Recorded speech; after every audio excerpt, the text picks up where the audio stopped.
السلام علیکم ورحمۃ اللہ وبرکاتہ۔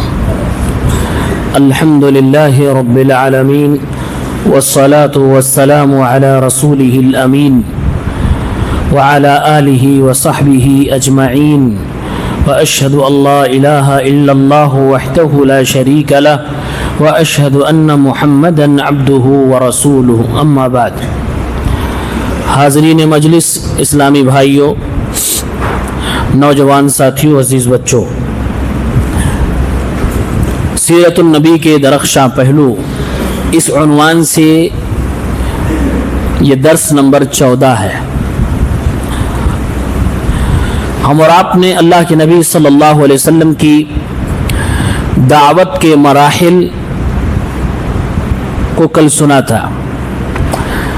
شروع میں جب آپ صلی اللہ علیہ وسلم خفیہ دعوت کا کام کر رہے تھے تو حکمتاً آپ صلی اللہ علیہ وسلم نے ایک گھر کو سلیکٹ کیا اور اسی میں جا کر نئے مسلمانوں کو دین کی تعلیمات دیتے تھے، قرآن جو اترتا تھا وہ سکھلاتے تھے۔ اس گھر کا نام دار ارقم ہے۔ ارقم ابن ارقم رضی اللہ تعالی عنہ کا گھر تھا وہ، کیونکہ جو لوگ بھی اسلام قبول کر رہے تھے ان کو تعلیم کی ضرورت تھی، ان کو توحید اور صبر کا سبق دینا تھا، اس لیے آپ نے اس گھر کو چنا۔ سوال یہ ہے کہ اسی مکے میں ابو بکر صدیق کا گھر، اسی مکے میں آپ کا اپنا خود کا گھر، ابو طالب کا گھر اور بہت سارے لوگوں کا گھر تھا، آپ نے دار ارقم کو ہی کیوں چنا؟ تو اس کا جواب یہ ہے کہ سیکیورٹی اور سیفٹی ریزن سے آپ نے ان کا گھر چنا تھا۔ کیوں؟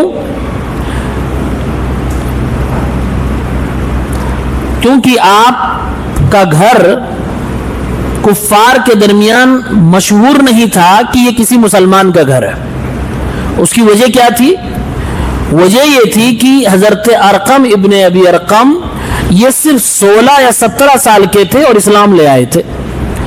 16-17 سال کے بچے کا اسلام، وہ لوگ ڈاؤٹ نہیں کر رہے تھے کہ یہ بھی مسلمان ہو سکتا ہے اور اس کے گھر میں نبی دعوت کا کام کر رہے ہیں۔ ایک دوسرا ریزن یہ تھا کہ ان کا تعلق قبیلے کے اعتبار سے بنو مخزوم سے تھا، اور یہ وہی قبیلہ ہے جو بنو ہاشم سے بالکل 36 کا آنکڑا رہتا تھا۔ اسی بنو مخزوم قبیلے سے ابو جہل بھی تھا، یعنی ابو جہل کے خاندانوں میں سے اور ان کے گھرانوں میں سے ایک گھر تھا دار ارقم۔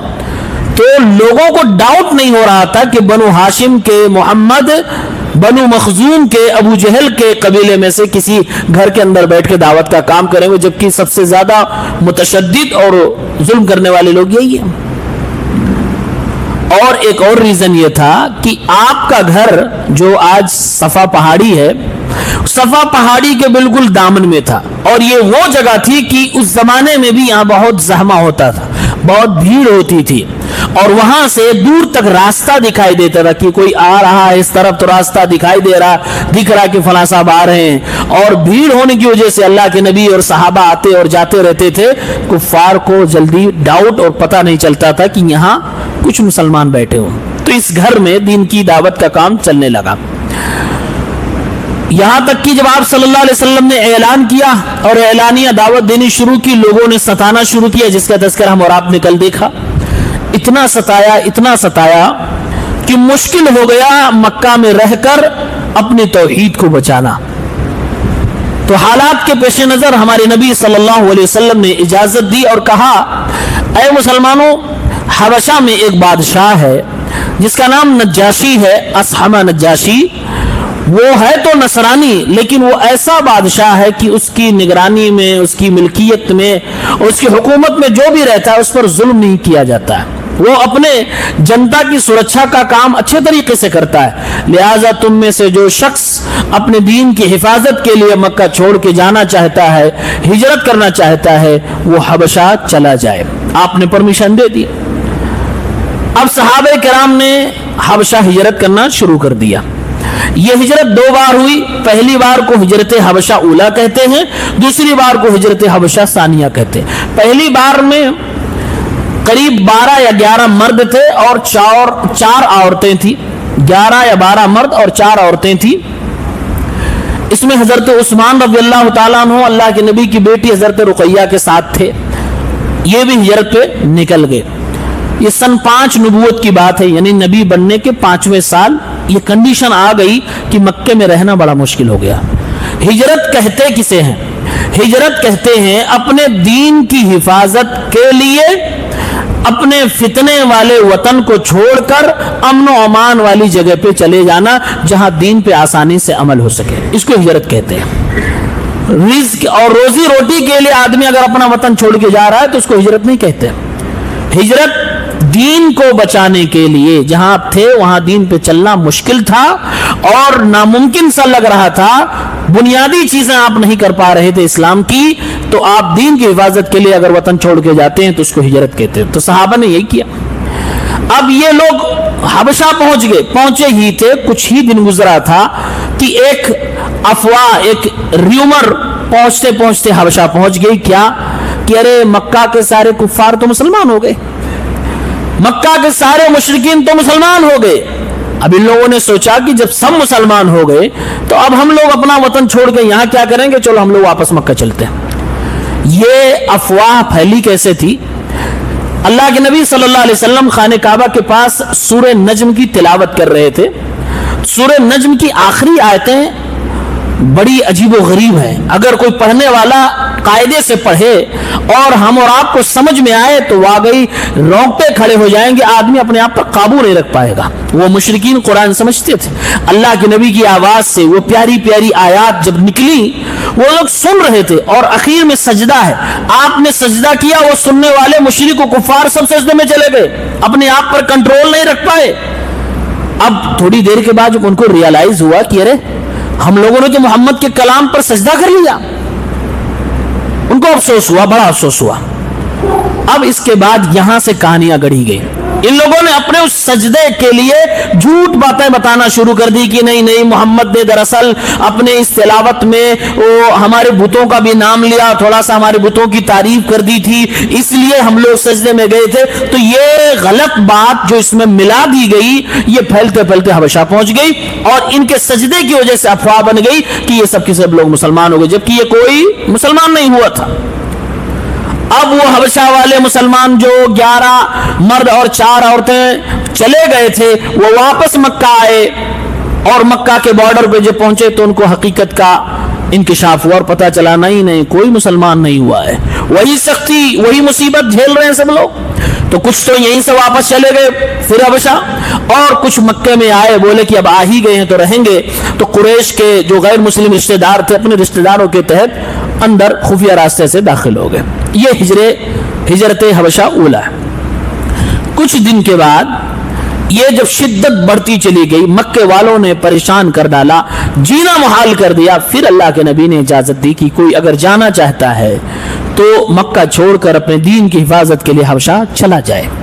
چنانچہ دوسری بار بھی صحابہ کرام نکلے. اس بار 80 سے زائد مرد تھے اور 19 عورتیں تھیں. سب لوگ گئے، سمندر کے کنارے پہنچے، سامان کی کشتیاں جا رہی تھی، اسی پہ ان کو بھی بٹھا لیا گیا. آدھے دینار کی قیمت میں حبشہ پہنچ گئے سب، اور حبشہ سب وہاں پہنچ گئے. اب قریش کے لوگوں کو پتا چلا اتنی بڑی تعداد میں لوگ گئے کہاں. سمندر کے کنارے ساحل پہ پہنچے، دیکھا کوئی نہیں ہے. کہا اس کا مطلب سب نکل لیے. مکے والوں کو، قریش والوں کو رہا نہ گیا. ان لوگوں نے کہا ان کا تعاقب کیا جائے، پیچھا کیا جائے، ان کو بلا کے لایا جائے، ہم ان کو چھوڑنے والے نہیں ہیں. چنانچہ میٹنگ ہوئی. میٹنگ میں طے پایا گیا 2 سخت لوگوں کو، سخت ہوشیار ذہین ترین لوگوں کو یہاں سے بھیجا جائے حبشہ، اور حبشہ کے بادشاہ سے بات کریں، بات کر کے ان سارے لوگوں کو واپس لایا جائے، پھر ہم ان لوگوں کے ساتھ جو کرنا ہوگا کریں گے. حدیث کے الفاظ ہیں رجلین جلدین، سخت مزاج 2 لوگوں کو تیار کیا گیا. عبداللہ ابن ابی ربیعہ، عمرو ابن العاص. یہ مکہ کے سردار، انتہائی ذہین، بالکل چالاک، بات کرنے میں بالکل ماہر، اپنی بات منوانے میں بڑی مہارت تھی ان کو. ان کو خوب تحفے تحائف مکہ کی قیمتی چیزیں دی گئی. کہا لے کے جاؤ اور پوری پلاننگ کے ساتھ کام کرنا. پلاننگ کیا تھی؟ کہا حبشہ پہنچنا تو حبشہ کے درباریوں کو، منسٹروں کو پہلے رشوت دینا، یہ تحفے ان کو دینا، یہ رشوت تھی، اور حبشہ کے بادشاہ کو بھی رشوت دینا، رشوت دینے کے بعد پھر اپنی بات رکھنا، ہو سکتا ہے مان لیا جائے۔ چنانچہ یہ دونوں گئے۔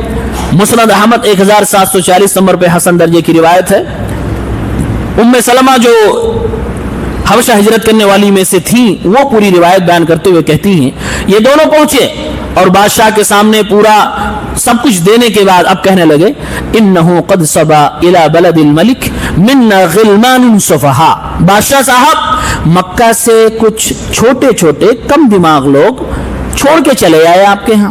دیکھ رہے ہیں الفاظ دیکھیے، چھوٹے چھوٹے کم دماغ لوگ پاگل ٹائپ ہیں، وہ چھوڑ کر آپ کے شہر آ گئے، آپ کے ملک میں آ گئے۔ فارقوا دین قومہم، ان لوگوں نے اپنا دین دھرم، اپنے قوم کا، اپنے باپ دادا کا دین چھوڑ دیا ہے۔ وَلَمْ يَدْخُلُوا فِي دِينِكُمْ، تعجب کی بات یہ ہے کہ انہوں نے آپ کے دین کو بھی نہیں اپنایا، آپ نصرانی، وہ نصرانی بھی نہیں ہوئے۔ وَجَاءُوا بِدِينٍ مُبْتَدَعٍ، ان لوگوں نے ایک نیا دین گڑھ لیا ہے، لا نعرف نحن ولا انتم، اس دین کے بارے میں نہ آپ کو پتا ہے نہ ہمیں پتا، نیا دین لے کے آئے، واپس کر دیجئے۔ وزیروں منسٹروں کو پہلے سے تحفے تحائف دے کے خرید لیا گیا تھا، منسٹر لوگ بھی ہاں میں ہاں ملانے لگے، ہاں صاحب واپس کر دینا چاہیے، یہ ان کے کنٹری کا معاملہ ہے، ہم لوگ کیا کریں گے۔ بادشاہ نے کہا نہیں، چونکہ وہ انصاف پسند تھا، کہا نہیں یہ جو ہمارے ملک میں آئے ان کو بلایا جائے، ایک بار ان کی بھی میں سن لوں، جو تم لوگ بیان کرو۔ یہ نہیں چاہتے تھے کہ ان کو بلایا جائے، لیکن بادشاہ نے کہا نہیں بلایا جائے، سامنے حاضر کیا گیا۔ اب صحابہ کرام نے میٹنگ کی اور کہا ہم وہی کہیں گے جو ہمیں سکھایا گیا ہے، جو نبی نے بتایا ہے، ذرہ برابر اپنی جان اور مال کی حفاظت کے لیے جھوٹ نہیں بولیں گے۔ چنانچہ بادشاہ کے سامنے آئے، سارے صحابہ نے حضرت جعفر ابن ابی طالب رضی اللہ تعالیٰ عنہ کو اپنا خطیب چن لیا، اسلام کے پہلے خطیب جعفر رضی اللہ تعالیٰ عنہ، وہ نمائندے بن گئے، بادشاہ کے سامنے کھڑے ہو گئے۔ بادشاہ نے کہا یہ لوگ آئے ہیں تم لوگوں کو لینے کے لیے اور ایسی ایسی بات کہہ رہے ہیں، تم کہنا چاہتے ہو کچھ؟ حضرت جعفر نے کہا ایھا الملک، بہترین شاندار خطبہ ارشاد فرمایا، کہا ایھا الملک، بادشاہ سلامت، کنا قوما اہل جاہلیہ نعبد الاصنام ونأکل المیتہ ونأتی الفواحش ونقطع الارحام ونسیء الجوار۔ بادشاہ سلام، ہم لوگ جاہلیت کی زندگی مکے میں گزار رہے تھے، بتوں کی عبادت کر رہے تھے، مردار تک ہم لوگ کھا جاتے تھے، بے حیائی ہمارے ہاں چرم سیما پہ تھی، رشتہ داریاں توڑی جا رہی تھی، پڑوسیوں کو ستایا جا رہا تھا، معاملہ یہاں تک پہنچ چکا تھا یأکل القوی منا الضعیف، ہم میں جو کمزور ہوتا اس کو کھا لیا جاتا تھا، اس کو برباد و تہس نہس کر دیا جاتا، اسی حالت میں تھے، ایسے ہماری جاہلیت کی زندگی گزر رہی تھی۔ حتی بعث اللہ الینا رسولا منا، یہاں تک کہ اللہ تعالیٰ نے ہمیں میں سے ایک رسول کو ہمارے درمیان بھیج دیا، نعرف نسبہ وصدقہ وامانتہ وعفافہ، ہم اس آدمی کے نسب کو بھی جانتے ہیں، اس کی سچائی کو بھی جانتے ہیں، اس کی امانت داری کو بھی جانتے ہیں، اس کی پاک دامنی کو بھی جانتے ہیں۔ فدعانا الی اللہ لنوحدہ ونعبدہ ونخلع ما كنا نعبد نحن وآباؤنا من دونہ من الحجارۃ والاوثان، اس نبی نے ہم لوگوں کو بت پرستی سے بچانے کی کوشش کی اور توحید کی دعوت دی اور کہا یہ جو پتھروں کی اور اللہ کو چھوڑ کر دیگر معبودوں کی عبادت کر رہے ہو یہ سب چھوڑ دو۔ وَأَمَرَنَا بِصِدْقِ الْحَدِيثِ وَأَدَاءِ الْأَمَانَةِ، سچ بولنے کی تعلیم دی، امانت ادا کرنے کی تعلیم دی، وَصِلَةِ الرَّحْمِ وَحُسْنِ الْجِوَارِ، رشتہ داریاں نبھانے کی تعلیم دی اور پڑوسیوں کے ساتھ اچھا ویوہار کرنے کی تعلیم دی، وَالْكَفِّ عَنِ الْمَحَارِمِ وَالدِّمَاءِ، اور حرام چیزوں سے اپنے آپ کو روک لو، یہ بات کہی، یہاں تک کہ خون خرابے سے ہم لوگوں کو، لڑائی جھگڑے سے روکا، وَنَهَانَا عَنِ الْفَوَاحِشِ وَقَوْلِ الزُّورِ، منع کیا کہ ہم بے حیائی کے کام کریں اور ہم لوگوں کو جھوٹ بولنے سے روکا اور یتیموں کے مال کھانے سے روکا، پاکیزہ عورتوں پہ الزام لگانے سے روکا، اور ہمیں اللہ کی عبادت کی انہوں نے تعلیم دی، ہم لوگوں کو انہوں نے نماز کی تعلیم دی، زکوٰۃ اور روزے کی تعلیم دی، بہت ساری چیزیں حضرت جعفر ابن ابی طالب خطیب اسلام نے بیان کی، پورا شجرہ بیان کر دیا، اسلام کی تعلیمات کو سامنے کھول کر رکھ دیا، کہا بادشاہ سلامت یہ اصلی بات ہے، فصدقناہ وآمنا بہ، ہم نے اپنے اس نبی کی بات کو مان لیا، ایمان لے آئے، واتبعناہ علی ما جاء بہ، اور ہم ان کے پیروکار بن گئے، ہم ان کے امتی بن گئے، ان کی تائید کرنے لگے۔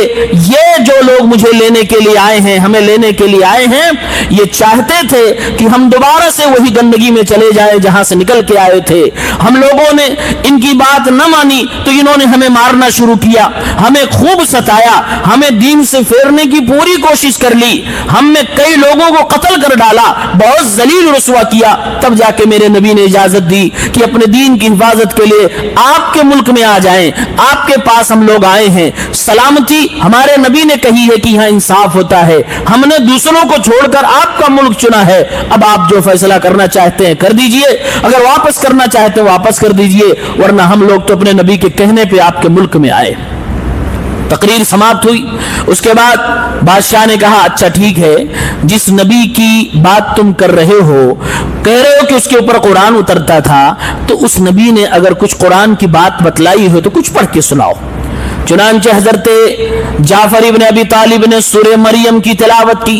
سورہ مریم وہ سورت ہے جس میں عیسائیوں کے عیسیٰ علیہ السلام حضرت مریم کا بہت تفصیلی تذکرہ ہے، جس میں حضرت مریم کی پاکیزگی کا بیان ہے، عیسیٰ علیہ السلام کے بارے میں صحیح عقیدے کا بیان ہے۔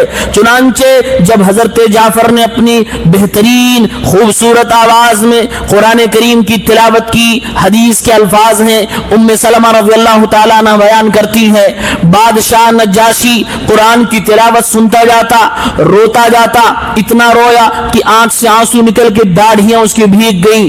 اس کے جو پادری کتاب لے کر بیٹھے تھے، انجیل لے کر بیٹھے تھے، وہ بھی اتنا روئے کہ ان کے آنسو کتابوں پہ گرنے لگے۔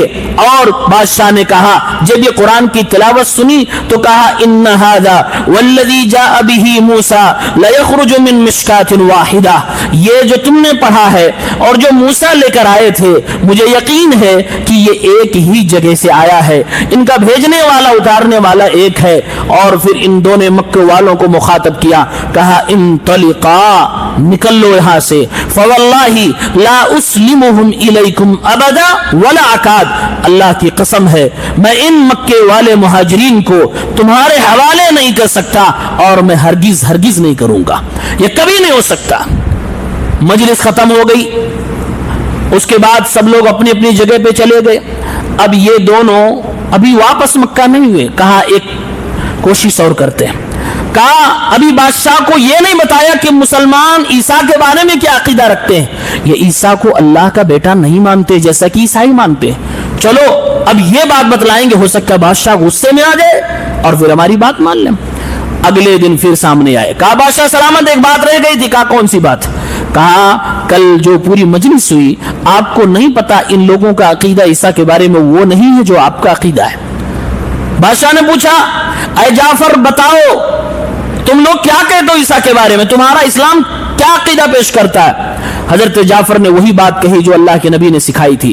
کہا عیسیٰ ہوا عبد اللہ ورسولہ وروحہ وکلمتہ القاها الی مریم العذراء البتول، کہا عیسیٰ وہ اللہ کے بندے ہیں، اللہ کے رسول ہیں، اللہ کی پیدا کردہ روحوں میں سے ایک روح ہیں جن کو اللہ تعالیٰ نے جبریل امین کے ذریعے کلمہ کن کے ذریعے پیدا کیا، ان کی ماں پاکیزہ ہیں اور بالکل کنواری ہیں، یعنی کسی باپ سے وہ پیدا نہیں ہوئے۔ یہی اسلام کا عقیدہ عیسیٰ اور مریم کے بارے میں ہے۔ بادشاہ نے جب یہ بات سنی تو سارے پادری حیران، اب کیا ہوگا، کیونکہ پادری اس کے خلاف تھے۔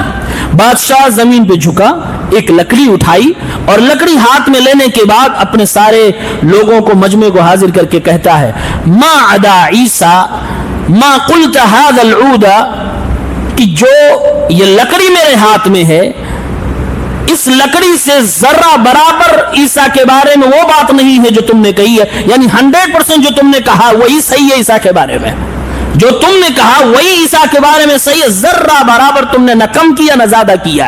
اب جب بادشاہ نے یہ بات کہہ دی سارے پادری کھکھارنے لگے کہ ارے جناب آپ کیا کر رہے ہو، آپ اپنے عیسائیت کے دھرم سے ہم لوگوں کے بتائے ہوئے عقیدے سے الگ جا رہے ہو۔ بادشاہ نے کہا وَإِن نَخَرْتُمْ وَاللَّهِ تم چائے جتنا کھکارو سچائی یہی ہے جو یہ جعفر کہہ رہا ہے, جو محمد بتلا رہا ہے. چنانچہ بادشاہ نے اس وقت پھر سے ایک بار اعلان کیا, کہا اذهبوا فانتم سیوم ارضی, جاؤ مسلمانوں تم ہماری اس زمین پہ رہو, تم لوگوں کو ہماری طرف سے امن و امان ہے, سرکشا پردان کیا جاتا ہے. من سبکم غرم ومن سبکم غرم ومن سبکم غرم, جس نے بھی تم کو اناب شناب بکا یا برا بھلا کہا ہماری اس دھرتی پہ, اسے میں سزا دوں گا, اسے جیل کاٹنی پڑے گی, یہ میرا آرڈر ہے. فما احب ان لی دبرا ذهبا وانی آذیت رجلا منکم, اگر مجھے سونا بھر کے پہاڑ دے دیا جائے اور کہا جائے یہ مکے سے آئے ہوئے محمد کے دیوانوں میں سے کسی ایک دیوانے کو سزا دے دو تو میں پہاڑ سونے کا ٹکڑا دوں گا, تم میں سے کسی ایک آدمی کو بھی تکلیف نہیں دوں گا. اور اپنے آدمیوں سے آرڈر کیا, کہا یہ جو تحفے لے کے آئے مکہ کے 2 لوگ سارے تحفے واپس کرو, کوئی تحفہ نہیں چاہیے. کہا تم لوگ بھی واپس کرو, سارے رشوت واپس کر دیں. کہا اللہ تعالیٰ نے مجھے جو حکومت دلائی ہے یہ کسی رشوت کی بنیاد پہ نہیں, تو میں اللہ کے بندوں کی حفاظت کے لیے, میں اللہ کے بندوں کے لیے ان کو ستانے کے لیے رشوت نہیں لے سکتا. لہذا بادشاہ نے 2 ٹوک فیصلہ کر دیا. یہ دونوں کے دونوں بالکل اپنے کام میں ناکام ہوئے اور شرمندگی کے ساتھ مکہ واپس آ گئے. یہ مسلمان جو حبشہ میں تھے, ان لوگوں نے اس بادشاہ کے حق میں, جبکہ غیر مسلم تھا, عیسائی تھا, دعائیں بھی کی جب وہ جنگوں میں گیا, اور اللہ سے دعا مانگی اے اللہ تعالیٰ اس کو اس کے دشمن کے خلاف مضبوطی عطا فرما, اور اس کو اس کے ملک میں طاقت و پاور میں رکھ. اللہ کے نبی صلی اللہ علیہ وسلم جب یہی بادشاہ انتقال کر جاتا ہے, صحیح مسلم کی روایت ہے, آپ کو خبر ملی, آپ نے فرمایا انا اخا لکم قد مات, تمہارا بھائی نجاشی بادشاہ انتقال کر گیا, فقوموا فصلوا علیہ, اے میرے صحابہ نکلو چلو اس کی غائبانہ نماز جنازہ پڑھتے ہیں. یعنی کہ یہ نجاشی بادشاہ مسلمان ہو چکا تھا. آپ صلی اللہ علیہ وسلم نے مدینے میں اپنے صحابہ کے ساتھ اس کی غائبانہ نماز جنازہ پڑھی. اب یہ ہجرت حبشے ثانیہ ہے. اس واقعے کے بعد امن و سکون سے اس حبشہ کی سرزمین پر مسلمان رہنے لگے. جب اللہ کے نبی نے مکہ چھوڑ کر مدینہ ہجرت فرمائی تو ان میں سے 33 آدمی اور 8 عورتیں مدینہ چلے آئے کہ اللہ کے نبی چلے گئے مدینہ تو ہم لوگ بھی اب مدینہ ہی چلتے ہیں. اور باقی جو بچ گئے تھے غزوہ خیبر کے بعد حضرت جعفر کی قیادت میں سب کے سب لوگ پھر مدینہ آ گئے. تو یہ صحابہ کرام کا حبشہ کی طرف ہجرت کرنے کا واقعہ. اب نبی صلی اللہ علیہ وسلم کو نبی بنے ہوئے 6-7 سال ہو گئے.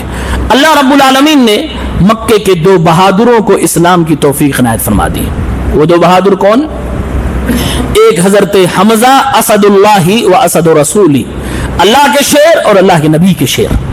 حمزہ رضی اللہ تعالیٰ عنہ, ان کے اسلام لانے کے واقعے میں بیان کیا جاتا ہے جس کی سندیں اکثر تو ضعیف ہیں, لیکن علامہ البانی نے تمام سندوں کو اکٹھا کر کے اس کو حسن لغیری کہا, سلسلہ صحیحہ میں اس کو نقل کیا ہے. کہتے ہیں کہ ابو جہل نے اللہ کے نبی صلی اللہ علیہ وسلم کو خانہ کعبہ کے آس پاس میں کچھ برا بھلا کہا, ڈانٹا ڈپٹا اور ہاتھ اٹھانے کی بھی کوشش کی. ایک لونڈی تھی وہ دیکھ رہی تھی, اس نے جا کر حضرت حمزہ سے کہا, ابھی یہ مسلمان نہیں ہوئے تھے, حمزہ سے کہا تم یہاں خاموش بیٹھے ہو, آپ کے بھتیجے محمد کو ابو جہل ڈانٹ رہا ہے, مار رہا ہے, ذلیل کر رہا ہے خانہ کعبہ کے صحن میں.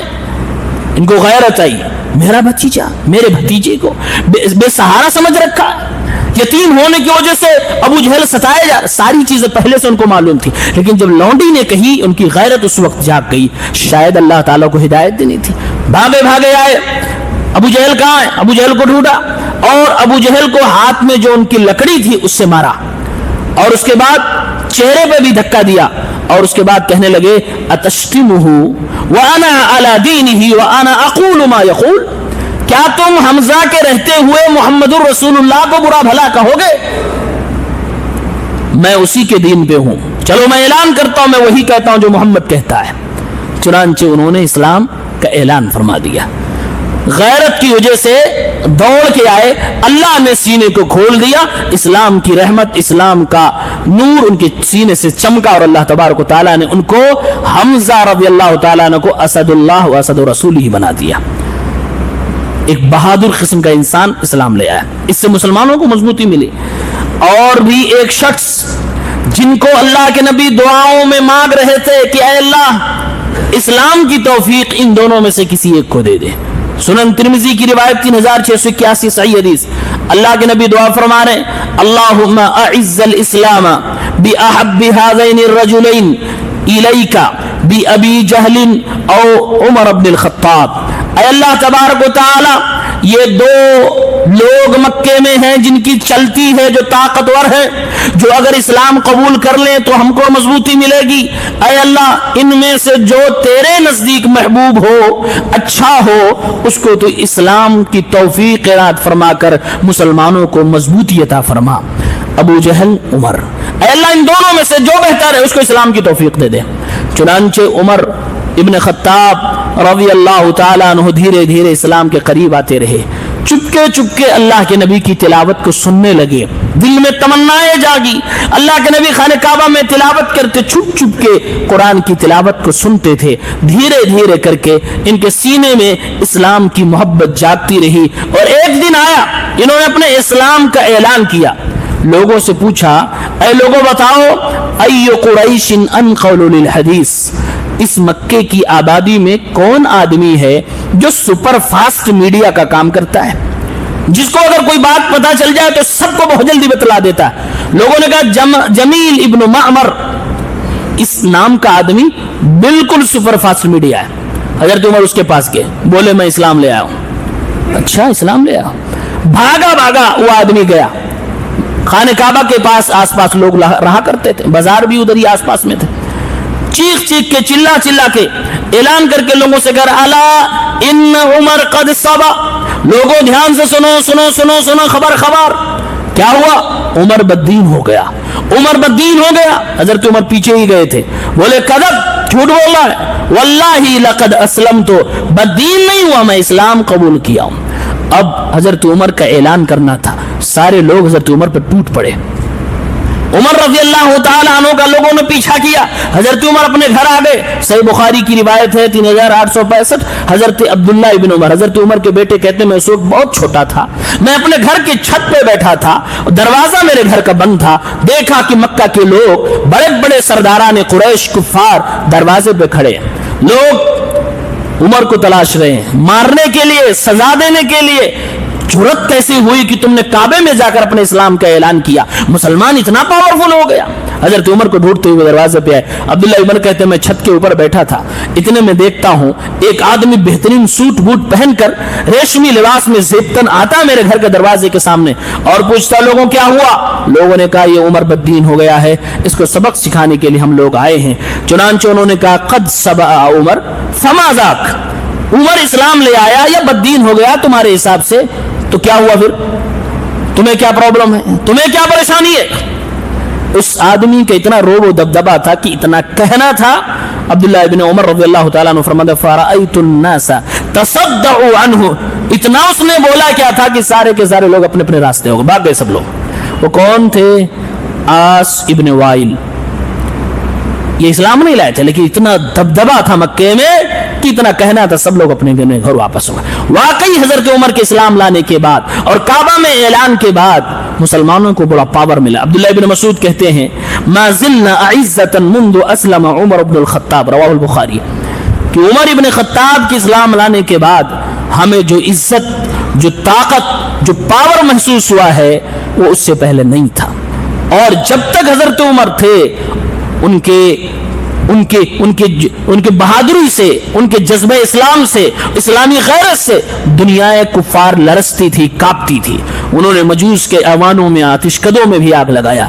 اسی لیے آج تک حضرت عمر کی شخصیت تھے, جن لوگوں پر زد پڑی تھی, سزائیں ملی تھیں, حضرت عمر نے جن لوگوں کو کیفر کردار تک پہنچایا تھا, وہ آگ کے پجاری مجوسی آج تک ان سے جلتے ہیں. وہی جو بعد میں شیعہ بن گئے, رافضی بن گئے, آج تک حضرت عمر سے جل رہے ہیں کیونکہ انہوں نے ان لوگوں کی پورا ڈنکا بجا دیا تھا. یہ حضرت عمر رضی اللہ عنہ کا تذکرہ ہے.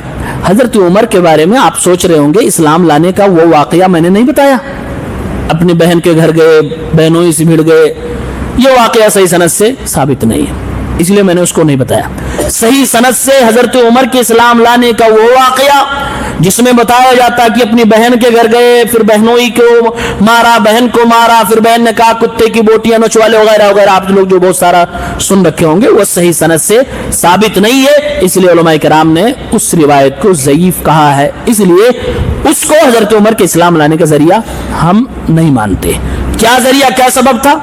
قرآن کا سننا چپکے چپکے، اس سے دل کی دنیا بدلتی گئی، اور ایک دن اللہ تبارک و تعالیٰ نے ان کے دل کو کھول دیا، انہوں نے اعلان فرمایا، یہ سبب زیادہ مناسب ہے جو صحیح سندوں سے ثابت ہے۔ اللہ تعالیٰ ہم سب کو نیک عمل کی توفیق عنایت فرمائے، سورۃ النبی صلی اللہ علیہ وسلم کو سمجھنے کی اور اس کے مطابق زندگی گزارنے کی توفیق دے۔ سبحانک اللہم و بحمدک، اشہد ان لا الہ الا انت، استغفرک و اتوب